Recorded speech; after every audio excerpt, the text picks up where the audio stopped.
So this is just the basic toe cars.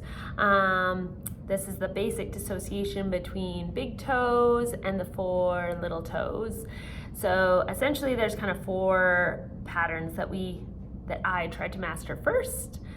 So it's, can you keep the big toe down and lift and tap the 4 little toes?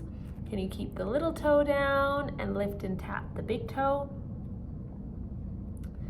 And then can you lift all 5 toes and tap the big toe on its own, keeping those 4 toes lifted, and vice versa.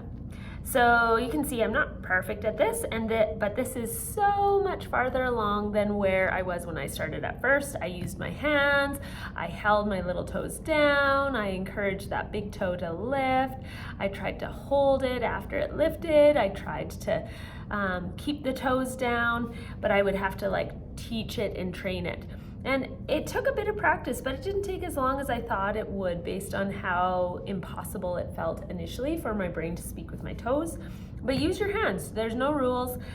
Try to get the brain to be as online as possible, but you can certainly kind of get into some of this kind of stuff. And then this is what I did, is I would hold these down, lift this guy up, and then see, could I maintain that? And then could I maintain that? And then after that, I would find, oh, actually, my toe is a little smarter now. Wouldn't necessarily be there the next time, but it definitely got me to the point where I can now control my toes. If you have those 4 basic patterns, you could try getting into some of this, like playing the piano and sort of waving the toes up, 1 toe at a time. Obviously, that's not amazing on me, but the key points for any of this toe dissociation, people do have crazy abilities with their feet.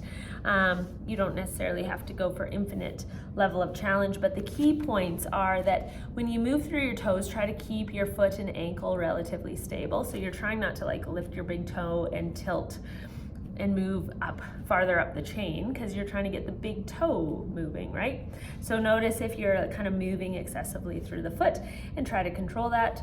Other than that, just have fun with it and see if you can start to get your brain to speak with your toes.